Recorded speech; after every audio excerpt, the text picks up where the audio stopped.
Hello बच्चों, कैसे हैं आप सब। SWA परिवार में आप सभी का स्वागत है। जैसा कि आप सभी को पता है, हम पॉलिटी सब्जेक्ट का जो फर्स्ट चैप्टर है पावर शेयरिंग, उसके बारे में हम लोग पढ़ रहे हैं। तो अब तक हम कुछ टॉपिक को कर चुके हैं। आगे के जो टॉपिक हैं उसको हम इस क्लास में क्या करेंगे, कवर करेंगे। जो भी पीछे के टॉपिक हैं वो आप पिछले वीडियो में जाकर आप लोग देख सकते हैं और उसको समझ सकते हैं। तो चलिए देखते हैं। जो नेक्स्ट टॉपिक है वो हमारा होगा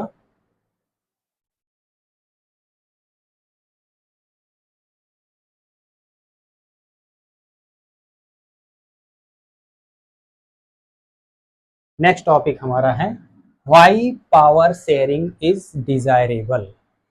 यानी कि पावर शेयरिंग जरूरी क्यों है, शक्तियों का बंटवारा जरूरी क्यों हो जाता है। तो डेमोक्रेसी में इस टॉपिक में हम इस बात को क्या करेंगे, समझेंगे। तो पावर शेयरिंग जरूरी क्यों है।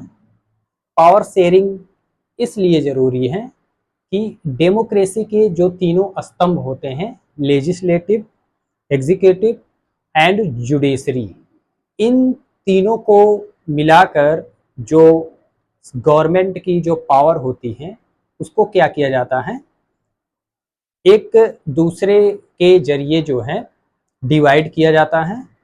और सरकार जो होती है, गवर्नमेंट जो होती है, उन्हीं के जरिए क्या करती है, अपने शासन को चलाती है। तो मेनली क्यों डिवाइड किया जाता है, तो इसके मेनली दो रीजन हैं, दो कारण हैं जिसके वजह से पावर शेयरिंग जो है वो होता है। तो वो दो रीजन कौन कौन से हैं उसके बारे में हम लोग क्या करेंगे, जानेंगे। तो जो सबसे पहला रीजन है वो हमारा है प्रूडेंशियल रीजन। प्रूडेंशियल रीजन जिसका मतलब होता है विवेकपूर्ण। यानी कि जब हम क्या करते हैं, जो भी गवर्नमेंट की पावर होती है उसको डिवाइड करते हैं, तो डिवाइड या फिर उसका बंटवारा करते हैं, तो उसके वजह से क्या होता है, जो भी डिसीजन लिया जाता है वो विवेकपूर्ण होता है। ठीक है, विवेकपूर्ण का मतलब बहुत सोच समझकर किसी भी विषय पर डिसीजन लिया जाता है या कानून बनाया जाता है। तो इसको कहते हैं the first set of reason, यानी कि ये पहला कारण है। इसमें होता क्या है कि जो भी क्या कहते हैं, पावर्स होती हैं गवर्नमेंट के पास में, ठीक है, तो उसको इस तरह से बांटा जाता है कि आगे चलकर अगर कोई भी कानून बनाया जा रहा है या किसी चीज पर निर्णय लिया जा रहा है, तो वो उसका जो आगे रिजल्ट आए वो ज्यादा से ज्यादा बेहतर हो। ठीक है, बहुत अच्छा परिणाम उसका हो। ठीक है, और शक्तियों का बंटवारा जरूरी इसलिए है कि जो भी हमारे सोशल ग्रुप्स हैं, यानी कि कम्युनिटी हैं, समुदाय हैं, ठीक है, उनके बीच में जो कॉन्फ्लिक्ट होता है, जैसे हम लोग इस चैप्टर में पढ़े थे बेल्जियम या फिर श्रीलंका के जो लोग थे, उनके बीच में जो मेजॉरिटी और माइनॉरिटी के जो ग्रुप्स थे उनके बीच में जो कॉन्फ्लिक्ट था, ठीक है, तो शक्तियों का बंटवारा जब हम कर देते हैं तो जो कम्युनिटीज होती हैं उनके बीच में जो संघर्ष होता है, जो कॉन्फ्लिक्ट होता है,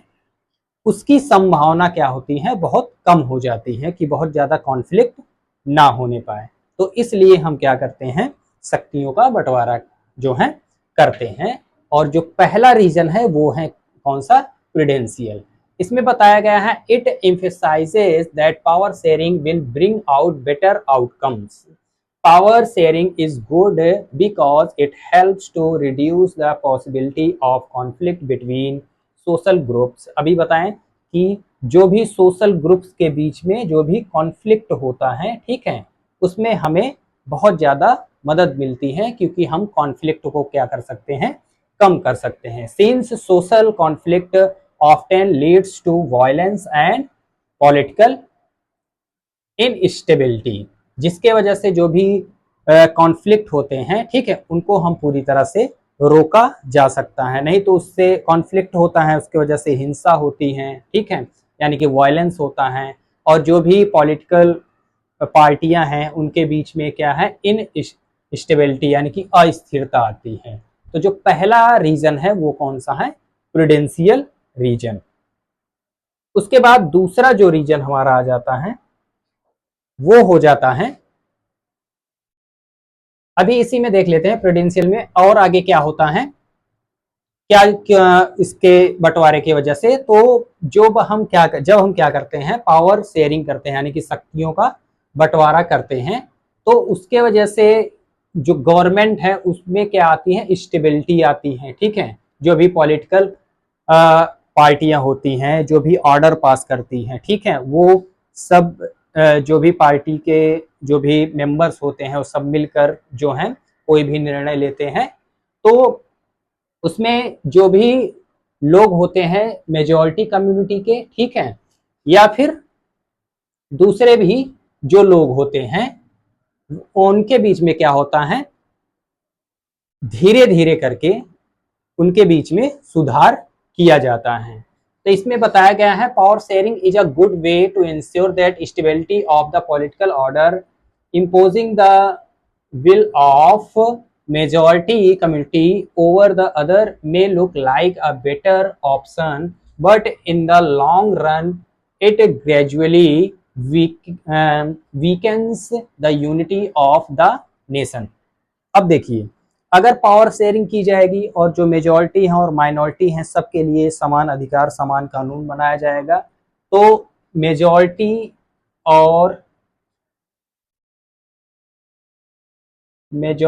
और जो माइनॉरिटी हैं इनके बीच में क्या है, कॉन्फ्लिक्ट नहीं होगा। और जब इनके बीच में कोई भी कॉन्फ्लिक्ट नहीं होगा तो जो भी कंट्री होगा या जो भी राष्ट्र होगा, जो भी देश होगा, ठीक है, वो क्या है, कमजोर नहीं होगा। और अगर ऐसा ना हो तो क्या होगा, वो देश या वो राष्ट्र क्या होता है, कमजोर होता जाता है और अंत में होता है कि उस देश के दो टुकड़े हो जाते हैं, या जो भी कम्युनिटी होती है वो अपना एक नया देश जो है बनाने की मांग करने लगते हैं। और क्या होता है, इसके वजह से जो भी मेजॉरिटी में लोग रहते हैं यानी कि जो बहुसंख्यक वर्ग हैं, ठीक है, वो माइनॉरिटी कम्युनिटीज यानी कि अल्पसंख्यक वर्ग के ऊपर कोई भी अत्याचार नहीं कर पाते हैं, ठीक है। और जो भी बहुसंख्यक वर्ग हैं, ठीक है, वो कभी कभी होता है कि माइनॉरिटीज के लिए समस्या जो है उत्पन्न करते हैं, लेकिन पावर शेयरिंग की वजह से, ठीक है, जो भी निर्णय लिया जाता है वो प्रूडेंशियल यानी कि विवेकपूर्ण होता है, सोच समझ कर लिया जाता है, जिसके वजह से वहां पर रहने वाले लोगों के ऊपर कोई भी प्रभाव नहीं पड़ता है, चाहे वो माइनॉरिटीज में आए या फिर चाहे वो क्या कहते हैं, मेजॉरिटी में आए। तो ये पहला था। दूसरा रीजन जो हमारा है वो है मोरल। सेकंड जो रीजन है हमारा वो क्या है, मोरल, जिसका मतलब होता है नैतिक शिक्षा। तो इसमें बताया गया है कि it emphasizes that act of power sharing is valiant. Power sharing is the spirit of the democracy. People have right to the consulted on how they are to be governed. A legitimate government is one where citizens through participation become a part in the system। यानी कि moral यानी कि नैतिक शिक्षा इस बात पर जोर देता है कि पावर शेयरिंग जो होता है वो क्या है, बहुत ज्यादा वैल्युएंट यानी कि मूल्यवान है। क्यों? क्योंकि पावर शेयरिंग की वजह से जो डेमोक्रेसी डेमोक्रेसी है, ठीक है, उसके वजह से डेमोक्रेसी में कभी भी जो वहाँ के सिटीजन्स होते हैं उनके बीच में क्या है, कॉन्फ्लिक्ट नहीं होता है, ठीक है। इसीलिए पावर शेयरिंग को डेमोक्रेसी का क्या कहा जाता है, आत्मा कहा जाता है, या फिर स्पिरिट जिसको हम कहते हैं। और जो भी लोगों के अधिकार होते हैं, उन सभी लोगों के अधिकार जो हैं शासन के द्वारा क्या किया जाता है, जो भी उनके मेंबर्स होते हैं वो क्या करते हैं, आपस में परामर्श करते हैं, ठीक है। जो भी जैसे कि पार्लियामेंट होता है, पार्लियामेंट में बैठकर सभी लोग डिस्कस करते हैं और किसी को भी कोई भी प्रॉब्लम्स ना आए बाद में, तो कुछ इस तरह से वहां पर क्या किया जाता है, निर्णय लिया जाता है। तो इसलिए जो है पावर शेयरिंग क्या हो जाता है, बहुत ज्यादा जरूरी हो जाता है। और इसके मेनली दो रीजन होते हैं, एक होता है प्रूडेंशियल, दूसरा होता है मोरल रीजन। तो इतना आप लोग जानते रहिए। उसके बाद जो नेक्स्ट टॉपिक है उसको हम नेक्स्ट क्लास में क्या करेंगे, कवर करेंगे। यदि इसमें आपको कुछ ना समझ में आया हो तो आप लोग इसके लिए कमेंट में बता सकते हैं।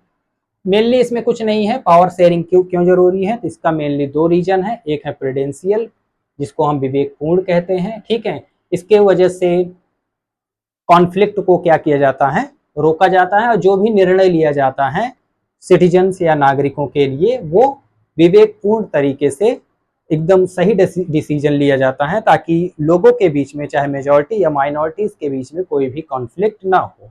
और दूसरा जो हमारा है मोरल, वो क्या, मोरल जो है जिसको नैतिक शिक्षा कहते हैं, ये सबसे ज्यादा वैल्युएंट होता है पावर शेयरिंग के लिए, जिसको हम पावर शेयरिंग या फिर पावर शेयरिंग जो होता है वो लोकतंत्र की आत्मा कहलाता है। और जो भी इसमें परामर्श किया जाता है, सभी मेंबर्स जो होते हैं बैठकर किसी भी जो है कानून पर निर्णय लेते हैं। इसलिए ये जो जो रीजन्स हैं ये बहुत ज़्यादा जरूरी हो जाते हैं, ठीक है। तो आगे की जो टॉपिक है, अगला जो टॉपिक है वो हमारा कौन सा है, फॉर्म्स ऑफ पावर शेयरिंग। इसको हम नेक्स्ट क्लास में क्या करेंगे, समझेंगे और इसके बारे में जानेंगे।